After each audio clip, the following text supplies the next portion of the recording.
Ya, masih bersama kami dalam siaran pendidikan interaktif pada kisi-kisi persiapan ujian nasional. Dan untuk teman-teman yang baru bergabung, kita hari ini membahas materi sosiologi. Dan untuk teman-teman yang berinteraksi langsung dan memiliki pertanyaan, sekali lagi saya mengingatkan dapat menghubungi kami melalui telepon, SMS, maupun juga mengunjungi Facebook kami di Televisi Edukasi. Dan kita masih bersama Bapak Puji di sini yang bersama membahas kita materi hari ini. Dan Pak Puji, tadi kita sudah membahas 2 indikator tentang tindakan sosial dan interaksi sosial. Betul. Dan selanjutnya indikator apa lagi nih Pak? Sekarang kita lihat jenis-jenis dari interaksi sosial itu sendiri. Oke, jadi interaksi sosial sendiri itu ada jenisnya Pak ya? Iya, betul. Ada nanti yang interaksi itu menuju pada satu kerjasama. Ada interaksi itu yang justru menimbulkan konflik. Oke. Misalnya kalau orang itu membantu seseorang, berarti kerjasama terjadi. Tapi kadang-kadang orang itu misalnya berinteraksinya dengan cara melempar iseng ya, melempar sesuatu. Dia, wah kok begitu ini? Nah, jadi timbullah sebuah konflik. Jadi itu bisa dibedakan ada jenis-jenis interaksi sosial Pak ya? Iya, bentuknya seperti apa. Ya, silakan mungkin kita langsung saja masuki soal yang ke-6. Baik, kita langsung ke soal ke-6. Perhatikan interaksi sosial berikut.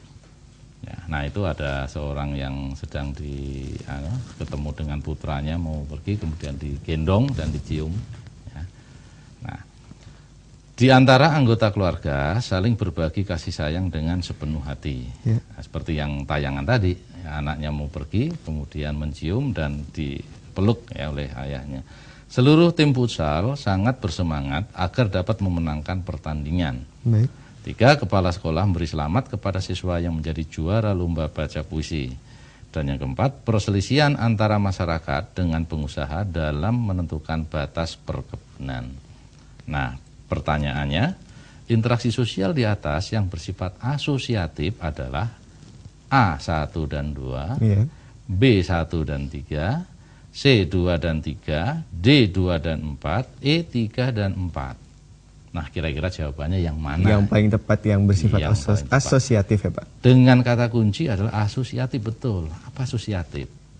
Nah, asosiatif ini berarti proses interaksi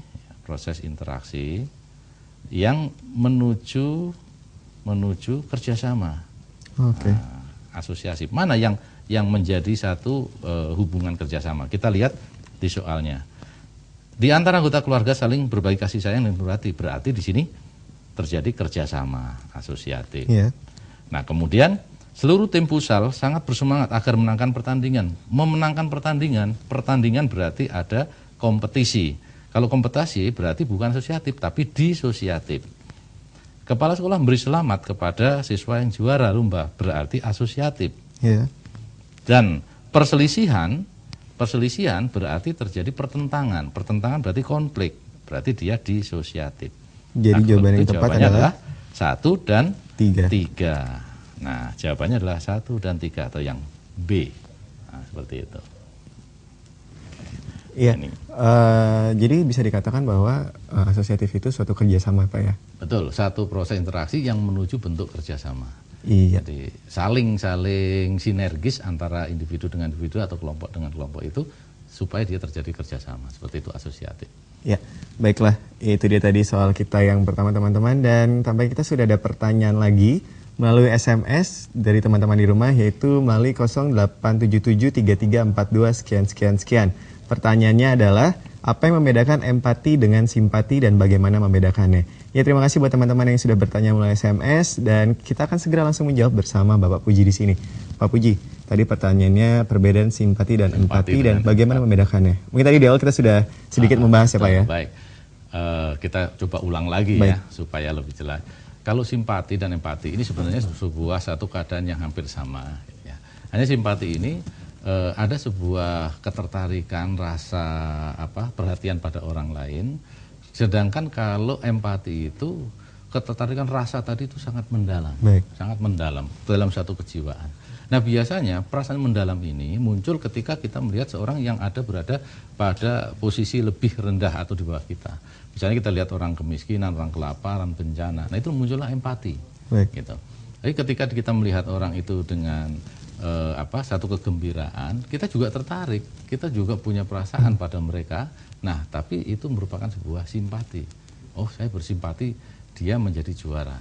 Tapi seperti itu. Tapi apa simpati dan empati itu harus disertai dengan tindakan atau hanya sebatas perasaan aja, Pak?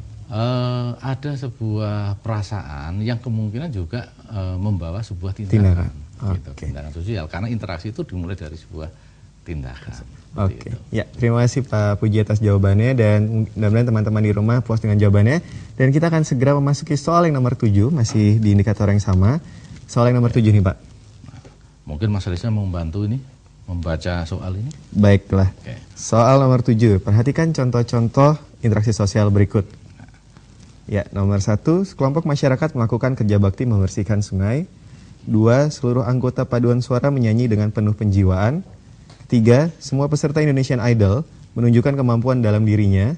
Dan 4, para peserta dengan tekun mengerjakan soal agar lulus seleksi perguruan tinggi. Dan pertanyaannya adalah, interaksi sosial yang berbentuk kooperasi adalah?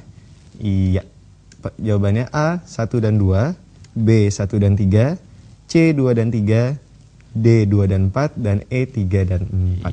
Iya, dari kalimat tadi itu yang tindakan kooperasi yang mana? Kooperasi, betul. Kalimat ini kuncinya adalah kooperasi, kerjasama. Nah, kerjasama. Jadi sekarang kita lihat dalam soalnya, mana yang menunjukkan sebuah proses kerjasama dari soal itu. Dari kalimat di atas sebelumnya ya? Ya, dari kalimat sebelumnya. Sekelompok masyarakat melakukan kerja bakti membersihkan lingkungan. Ada nggak kerjasama di situ? Nah, tentunya ada, karena masyarakat itu bersama-sama untuk membersihkan, ya, melakukan sesuatu. Berarti sini kerjasama. Seluruh anggota paduan suara bernyanyi dengan penuh penjiwaan. Berarti ada penyelarasan nada irama. Berarti di sini ada kerjasama antar masing penyanyi. Semua peserta Indonesian Idol menunjukkan kemampuan dalam dirinya. Berarti di sini bukan tidak ada kerjasama, karena ingin saling mengalahkan. Nah, ini berarti kompetisi. Peserta tekun mengerjakan soal agar lulus seleksi. Lulus seleksi berarti muncul kompetisi. Siapa yang terbaik, dia yang masuk perguruan tinggi. Berarti jawabannya adalah 1 dan 2. Jadi jawabannya adalah yang A. Yang A, 1 dan 2. Betul. Ya, ini 1 dan 2. Itu yang kerjasama. Kerjasama, dan bisa dikatakan interaksi sosial kooperasi.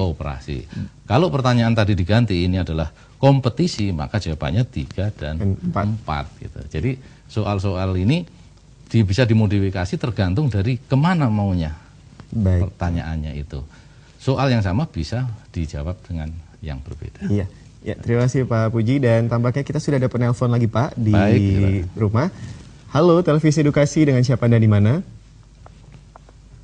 Halo. Halo, ini Meli dari Bengkulu. Ya, Meli dari Bengkulu, silakan pertanyaannya apa? Pers merupakan interaksi sosial yang dipengaruhi oleh faktor apa? Oke, terima. Ya, itu dia pertanyaan, sudah itu saja. Halo. Halo. Ya, pertanyaannya itu saja, Meli. Iya, itu saja. Iya, terima kasih atas pertanyaannya, dan akan segera kita jawab tentunya bersama Bapak Puji di sini. Ya, terima kasih. Tadi Pak, pertanyaan pers mengenai berhubungan dengan interaksi sosial itu seperti apa? Baik, pertanyaan itu mungkin begini maksudnya.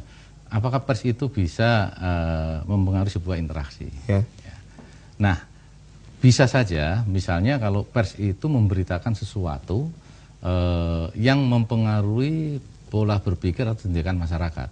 Misalnya begini, ketika dia mengatakan bahwa Tomcat, ya sekarang lagi booming, Pak, ya. Booming gitu. Tomcat itu dikatakan masyarakat harus membersihkan lingkungan supaya tidak terkena wabah Tomcat itu.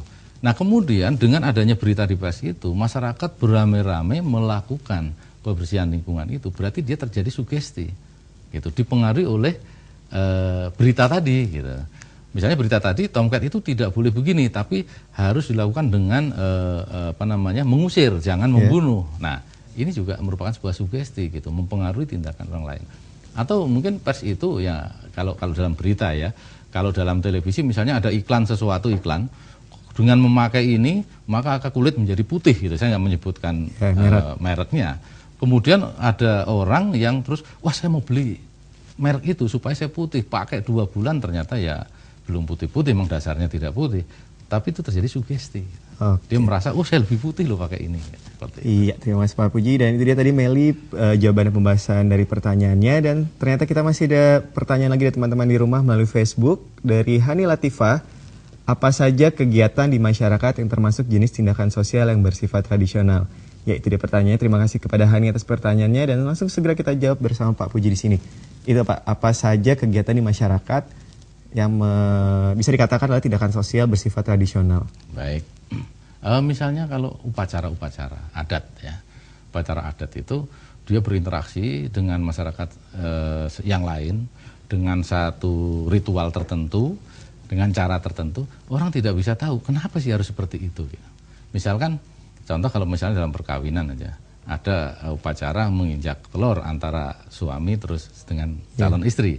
Kemudian setelah itu dia membasuh kaki, itu kan hanya simbolik saja. Tidak tahu kenapa sih harus pakai nginjek telur segala gitu. Itu adalah sebuah tradisional ya, sifatnya tradisional.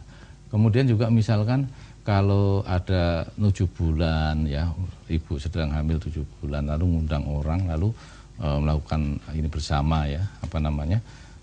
Kumpul-kumpul bersama gitu. Ada tradisi-tradisi yang memang menjadi sebuah ajang interaksi antara individu dengan kelompok lainnya. Iya, baik Pak Puji. Itu dia tadi jawaban dan pembahasan dari Pak Puji atas pertanyaan Hani mengenai tindakan sosial yang bersifat tradisional. Dan teman-teman jangan kemana-mana karena kita setelah ini masih akan terus membahas dan tentunya masih bersama Pak Puji dan siaran pendidikan interaktif akan kembali setelah yang satu ini.